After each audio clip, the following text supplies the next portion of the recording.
I've had a great time these last couple days. The pub crawl 2 days ago, the party yesterday. It's been amazing talking to all you guys. One of the things that actually has stood out to me talking to all of you at the parties is how much the exact topic of this presentation comes up naturally in conversation with you guys. So I think this is something that a lot of you as EVE players understand very intuitively, the way that the community and CCP can work together to make the game better. It's something that is very unique to the EVE community. No other game can really operate like this, and I think it's a really key part of what makes EVE successful and why we are still around after all these years. So I'm going to talk a little bit about what exactly it means to involve players in the development of the game the way we do here. How players' contributions have shaped EVE design in the past. Go to an example that is especially iconic to me as one that, as a player before I came to CCP, made me really realize how useful the community-CCP relationship can be. How do we go about incorporating feedback, collecting feedback, filtering feedback from the community and getting that into practice, into the actual game? An example of a new item that we're introducing in Phoebe. So this is a new announcement, but it's not going to be as ground-shaking as the Tech 3 destroyers, but it still should be a very cool and open-ended tool that some of you guys can do clever things with. And it's one that that can trace its origins directly to player feedback. And we're going to talk a little bit about the process of how we got from reading a blog post that brought up a specific issue to actually coming up with a item that we think will really help with that issue and get it into the game. We're going to talk a little bit about how you can go about making sure that your feedback is going to be something that we get kind of good benefit out of and that is most likely to be listened to. A little bit about what to do if OGASP CCP disagrees with you and you end up, the game ends up going in a different way than what you'd hoped. And how we're working on improving this process and continuing to make better use of the feedback that you guys can give us. So, talk a little bit about what this concept of co-developing means. It's something that's very unique, I think, to EVE. When I talk to other people in the games industry, the way that they deal with their community is very different than the way EVE does. And I think that comes from the fact that this is a community that has really developed into this amazing, amazing group of people over the years, people that understand the game so deeply, that care about the game so deeply, and really want to make the game better just like we do. There's a pretty famous quote at this point. It's actually quoted by CCP Unifex, but it's from our CEO, Hilmar, saying that we don't own EVE, we're just the janitors. And it's like many of these kind of one-line quotes, it's a bit of an exaggeration, overly simplistic, but there's a very key truth to that and something that I think sets apart the way we look at developing EVE compared to the way most people look at developing video games. This is a game where we are here to facilitate the amazing things that you guys do. This is a game that's about the players, and that comes in a lot of different forms. It comes in the fact that in EVE you have the freedom to create stories, that this game is really about all of the amazing things that you guys do, opening up possibilities for you to create basically social relationships. The fact that we have a giant social single shard sandbox allows all these great stories that have gone on through history. This is the kind of game where people write history books, and that I think is pretty spectacular. We also give you guys the ability to leave lasting marks in the world, things like the monuments in-game, things like through the Alliance tournaments, things like through the recent event that we ran for the introduction of the Tech 3 destroyers, where we're adding items with people's names on them that'll be in the game forever. That's something that I know is something that I found fascinating when I first started playing EVE. And the third aspect is we do give the EVE community a seat at the design table. And this is the area that I'm going to be focusing on for this presentation, talking a little bit about how we get from seeing ideas in the player community, seeing feedback, and getting that actually into the game, and ways that that's really improved the game. And I truly believe, I said this before, that this is the key to EVE Online's success, more than anything else. The reason that EVE Online is such a spectacular, unique thing is because there's this relationship between the community and CCP. And I think all of you guys who are doing something as insane as coming to Vegas to meet up with a bunch of internet spaceship nerds, you guys all recognize too that there is something very special about this game and about this community.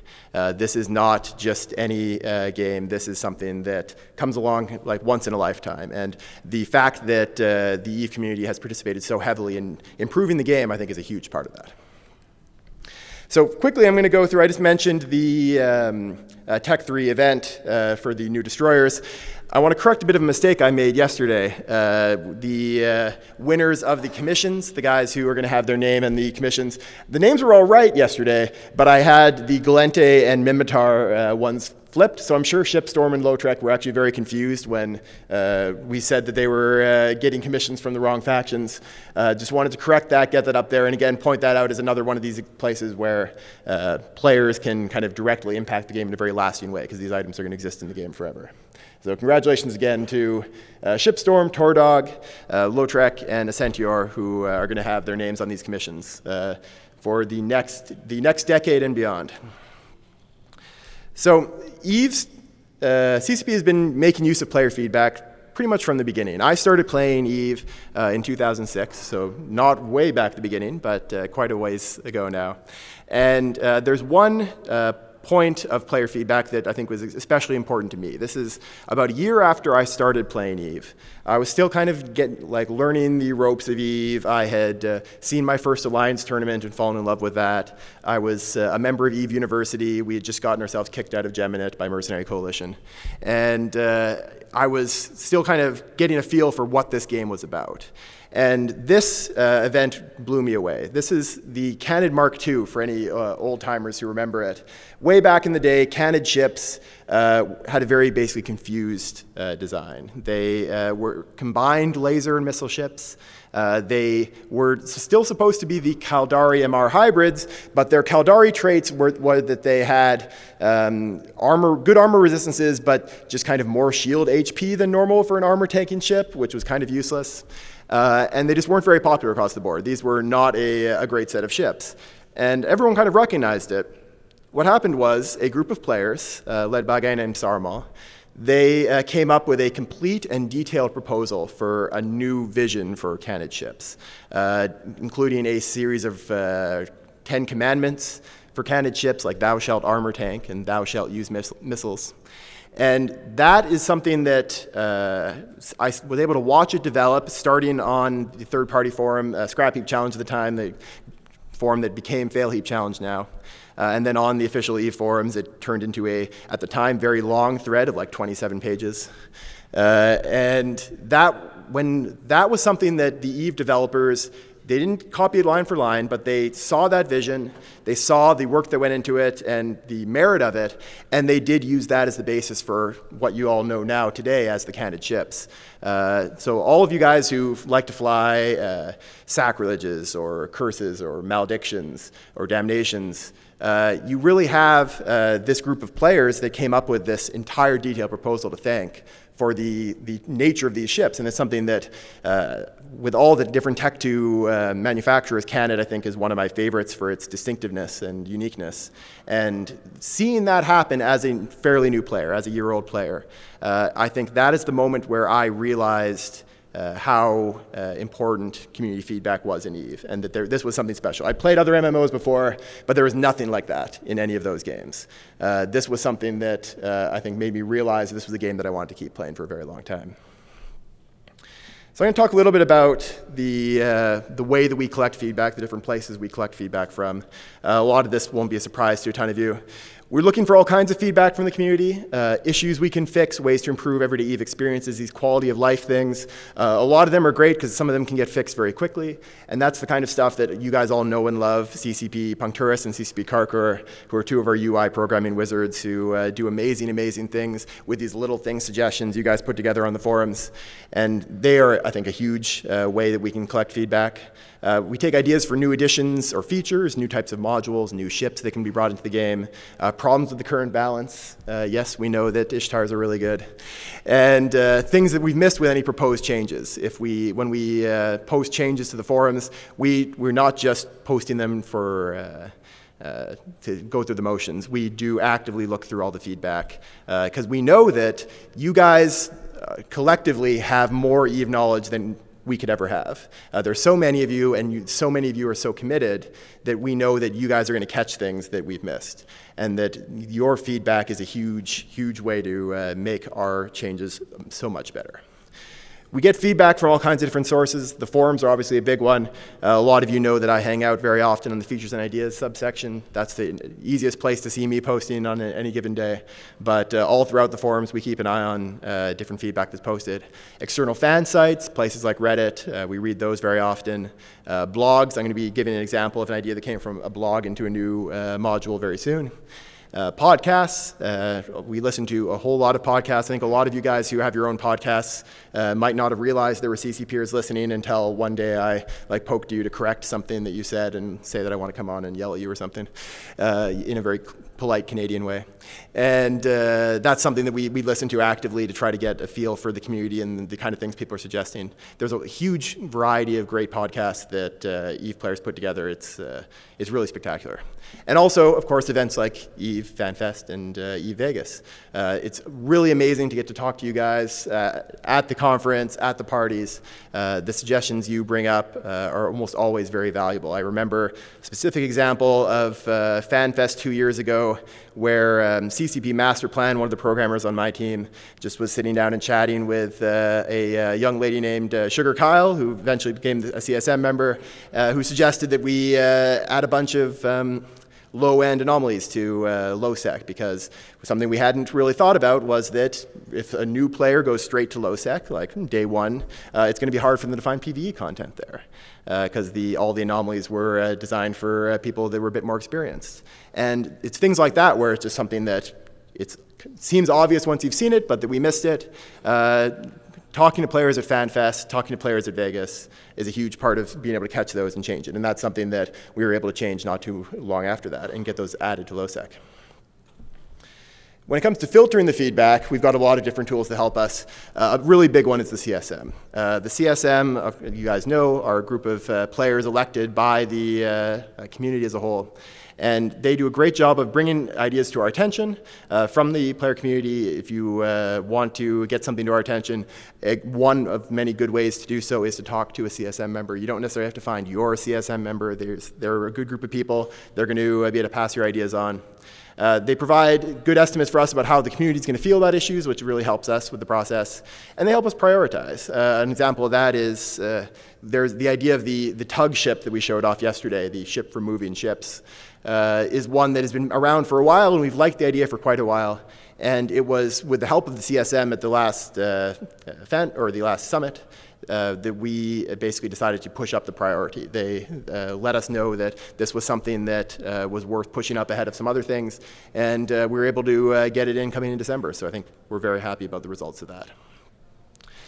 It's also something that a lot of people may not realize. CCP as a whole, everyone, not just the game designers, are actively looking at ideas all throughout the community and passing them along to us. I think it's unusual for more than a couple of days to go by wherein I don't get a great player idea sent to me by CCP Manifest, our great PR guy who is always watching Twitter, and Facebook for cool ideas.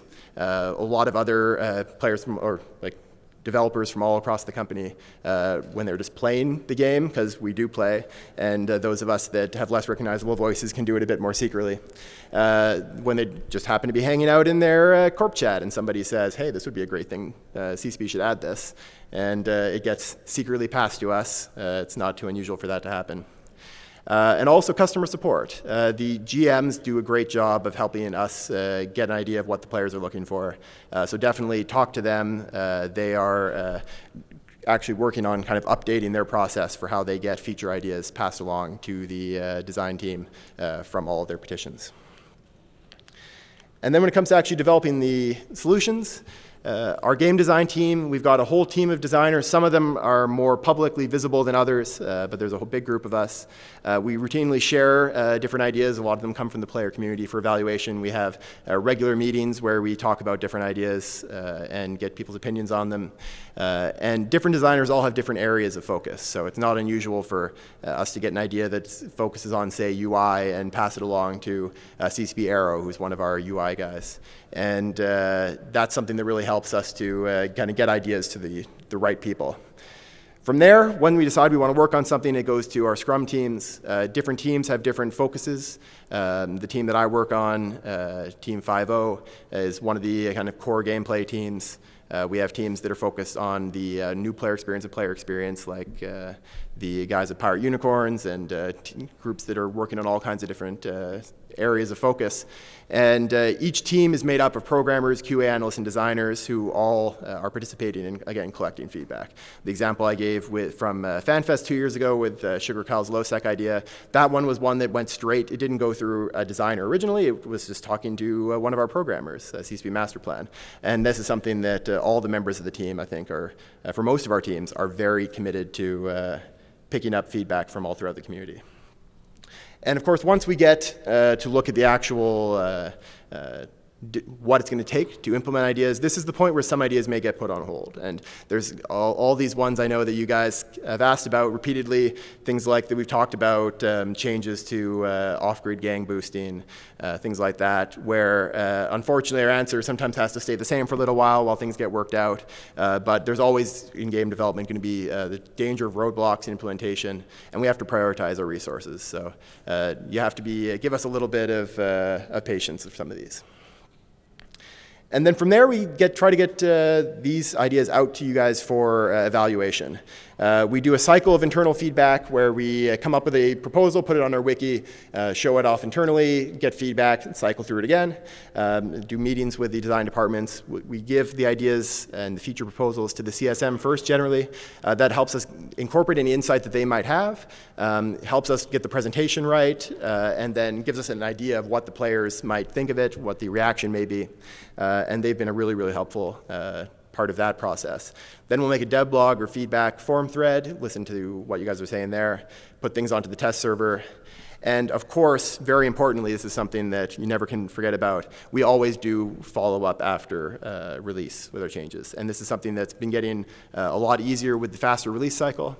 But remember that when something hits TQ, it doesn't mean that that's when it's done. That's really just when the process moves on to its next stage. Talking a little bit about the way we unveil things, I wanted to show off a couple of reasons why it's really important that you follow CCPers on Twitter. This is an image that CCP Puncturus put up on Twitter. Both Puncturus and Karkur regularly put up some amazing changes with the UI. And they often end up announcing them through teasers on Twitter. This is CCP Puncturus giving the first announcement of the multi-cell feature that's going to be in Phoebe, with, of course, a very cute pink cat. And this is an image from more recently that some of you guys may have missed because Karkur is very sneaky. She posted this on Twitter as, "Oh, look, I just visited the new Eden system for the first time. Isn't it pretty?" If you look down, it's probably going to be hard to see on this screen, but at the bottom right-hand side there, that's the assets window in game showing it effectively searching through containers in your station. And that's another change that Karkur has got finished, and that was her announcement of it. So it's definitely worthwhile to follow these ladies on Twitter because they will give you some really great sneak peeks of stuff.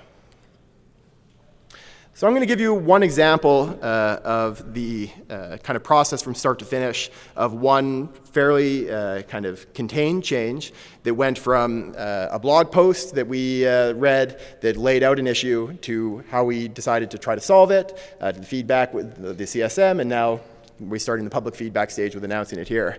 A lot of you guys may be familiar with the Noisy Gamer blog.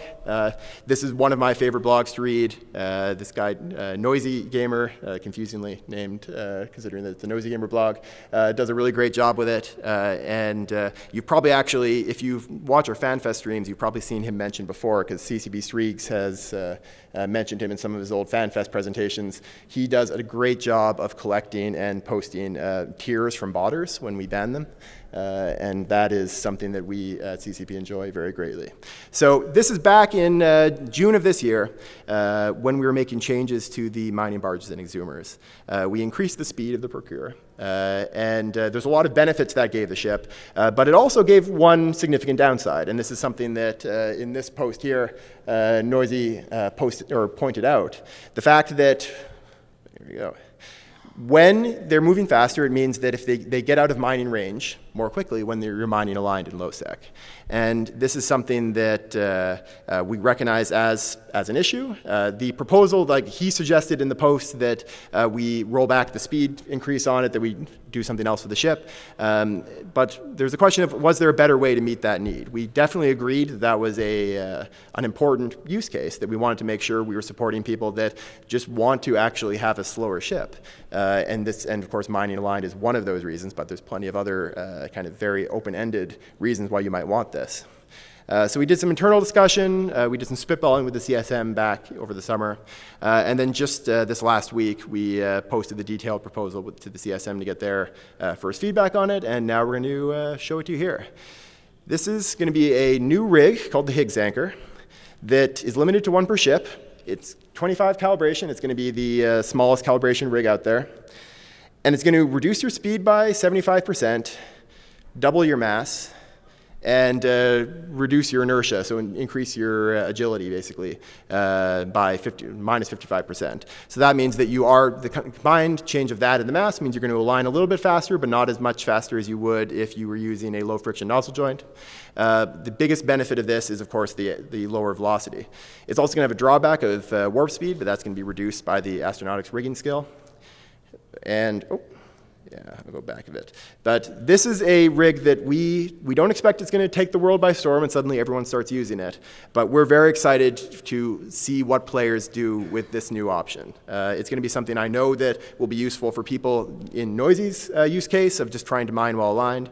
I know that it's going to be something that wormholers do really creative things with when it comes to getting smaller ships to higher mass for rolling holes, for manipulating holes a bit. And it's also going to be something I'm sure people are going to try to use to reduce the effect of people bumping them. I'm not sure how well that's going to work out because the velocity is a pretty big penalty for that. But for creative people, especially if you're using bookmarks perched around the belt with the new bookmarks in space, there very well may be some great options there. So this is one of those times where we want to introduce an object that has very open-ended uses, the kind of tool that EVE players can do very creative things with.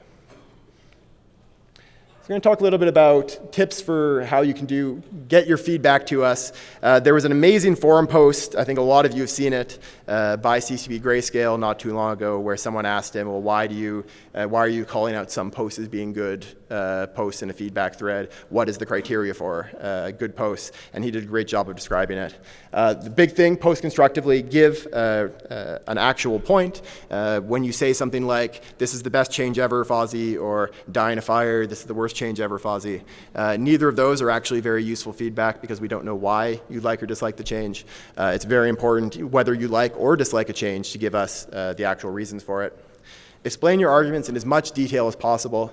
We actually tend to gravitate towards well laid out larger posts because we know that those are going to be ones that have a higher chance of giving us detail for exactly what they're trying to get at and what their points are. Provide examples and data whenever possible. Real-world examples are very helpful in helping us evaluate the feedback coming in. And this is something that I think some people might find a little bit unintuitive, but even if we aren't going to use your solutions directly, it's always valuable for you to suggest a solution. Because even if it's not a solution that we decide to use, it's something that gives us a very good idea of where you're coming from. When we see what kind of solution you would come up with for the problem, it is very helpful in providing context for what exactly your biggest concerns are, because we can kind of look back from the solution of what it fixes. And so it's always worthwhile to say, hey, I don't like this change, this is why, this is what I suggest to do instead. Even if we don't use that suggestion directly, it really helps us get a good idea of what you mean by the rest of your post. It's important to be flexible. We may try to meet the target of your request in a different way than the exact way you suggested.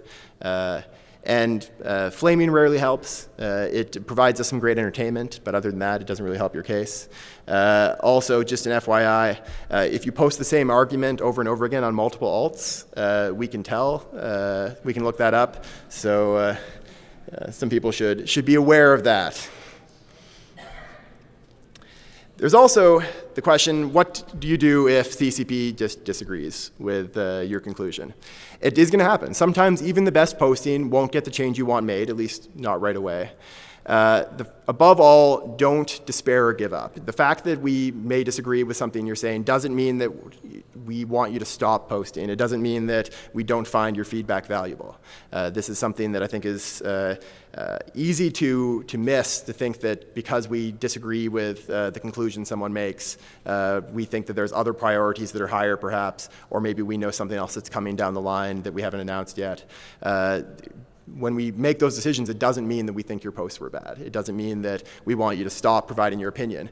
Keep an open mind, and continue to argue your point of view, including after changes hit TQ. If you still think that they're a problem, keep posting about your point of view with new examples especially. Posting the same thing over and over again won't be very helpful, but if you have new examples of how this is actually shaken out on the server, that's something that's very, very useful. Remember that nothing in Eve is ever set in stone. Even when we release things onto TQ, it doesn't mean that we are going to leave it like that forever. We, especially now with the fast release cycle, can make changes, observe the results, continue making changes. And sometimes that means backtracking, sometimes that means going further forward. But we need to be flexible and be able to react to what actually happens on the server. So I'm also going to talk a little bit about what we are working on doing to improve this process, because the process of collecting ideas and feedback from you guys is, like I said, a huge part of the success of Eve, and if we want Eve to be even more successful, we need to be able to do this even better. We're always trying to get better incorporating player feedback. We're working very hard on public prototypes. This is something that the first one was the dojos that are up on Duality now for people to try out. The idea behind a public prototype is that this is something that we have no direct intention to release. We don't have like a release date for it. It's not on someone's roadmap that you're going to work on this now, but it's an idea that we want to see how good it might work for potentially future development. And in the case of the dojos, it's something where we wanted to put them out onto a test server and to see what people thought over time. This is going to be a bit of a slow burn. And so if you're interested in that concept of having a kind of organized structure-assisted PvP environment, definitely hop onto Duality, test it out, and let us know what you like about it, what you don't like about it, what you think, whether you think the concept has a place in Eve or not, because that's the kind of thing that we're really hoping to get out of these public prototypes. And I would definitely expect that these public prototypes are going to keep coming over time. We're going to find other areas where we want to let people try them out and give feedback at a very early stage before we've even decided whether we want to do it or not. We also can get a lot of help from the opt-in features. The first one we did there, if you saw CCP Rise's presentation yesterday, he talked about the notifications. And the new notification system is really key in that it's the first feature we've been able to put in as an optional feature. So we were able to get live feedback on TQ with people's actual use cases, but completely optionally, only the people that wanted to volunteer to try it out. And we are expecting to use that a lot more over time to be able to get your feedback, more accurate feedback from use on TQ. We also, in some cases, will be using focus groups. We've had cases where we've had help from the CSM to bring in groups. Like we've had a group of incursion runners at one point, a group of factional warfare people at one point, groups of wormholers, and bring them into a channel to chat with them, not to give them, we don't give them any earlier access to information, but we listen to what they're saying and provide a kind of a smaller environment to listen to feedback. And that's something I think we're going to keep using as needed, and the CSM's been very helpful in helping to organize those. We're also, like I mentioned before, improving the way that we filter feedback from customer support, from our GMs to the development teams. They've got a system starting up now where they keep track when things are suggested to them and put them into basically a list and evaluate them internally and then collect them into actually a document that they'll send off regularly to development. So we're already getting some really cool potential out of that, and I think it's going to be something that is even more important over time. And we want to hear from you about how we can listen to you better for feedback, how we can better use your feedback. If there's any ways that you think we can really improve that pipeline, that's definitely something we're interested in hearing from you. So definitely pull me aside today, come post on the forums, talk to your CSM reps. All of those are great ways to talk to us about this. So thank you all very much. And thank you especially to everyone who's providing feedback and ideas. People that post constructively on the forums, you know who you are. Great job, you guys are a huge help. Eve wouldn't be the game it is today without you. It wouldn't be anywhere close. And the #1 rule, of course, is never stop posting. So does anyone have any questions? Is it true that your Scrum teams no longer have product owners? Yeah, the Scrum teams are essentially their own product owners now. The way we've set up the organization is that the teams themselves have the jurisdiction to decide instead of having an individual take that role. Okay, so the decision specifically I'm curious about is how you prioritize your backlog, what you're going to code this week instead of next week. Is that you sit down as a team and hash that out? Yep, we have regular meetings with the team. We run, some of our teams run 1 week sprints, some of our teams run 2 week sprints, where we plan out what we're going to be doing this sprint and the future sprints. This is something where our producers definitely have a say in, of course. It's not just the teams get to do whatever they want no matter what, but it's a discussion between the teams and the producers on what kind of priorities we're working towards and how we can best reach it. So things like the sensor overlay changes, like the bookmarks in space, basically almost immediately after the teams became their own product owners, that was something where Team 5.0 just sat down together and was like, this is something that the Team 5.0 had introduced like the year before. We really thought there was a lot of potential to improve it. Let's make the decision to work on this. And we worked on it over the summer, and that's something that I think has worked out really well. Great, thanks. And thanks especially for the bookmarks in space. I love it. Yeah, thanks.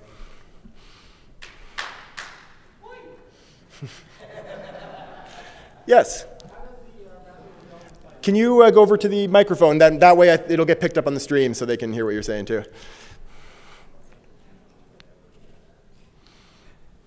How does your new rapid development cycle screw around with your QA cycle? In general, we don't we can always push stuff back to a future release if it's not, if the QA isn't done on it.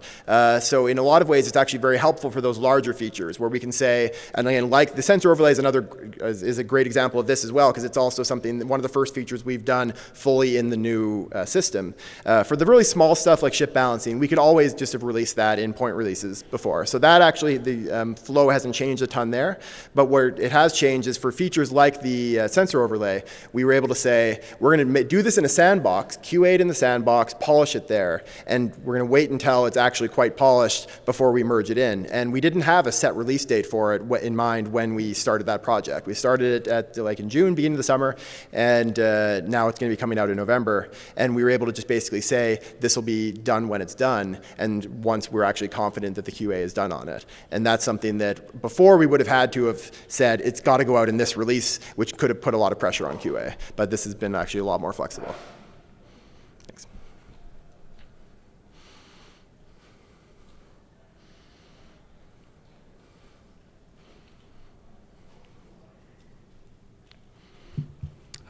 Hi. When I dig through thread nodes on big topics, I usually select for the CCP opinion on things, but I would love to have a sort of a rating on good posts from the players. Yep. I mean, I think that would be really cool to have in the forums. There might be a rating system, CCP-driven, CSM-driven, something like that. Yeah, maybe. Having the ability to do some kind of upvoting or something like that might be interesting. We have the like system, but obviously we don't have a dislike system. I would love to have a like button and then a place bounty button below that. So those are your two options. Or a war deck button right on the forums. This post is so bad, war deck bounty. Yeah. But that's something that I know our web team is working on, kind of future stuff for the forums, and there's a lot of kind of cool options there. One tiny follow-up on that. I would love a button that says sort this thread from most likes to least likes. So if it's a big thread knot, I could at least see the stuff that everybody liked at the top on one page. That is a really cool idea, actually. I really like that. That's obviously I can't speak for our web team, but that might be something they'd be interested in doing. I'll pass the idea along to them.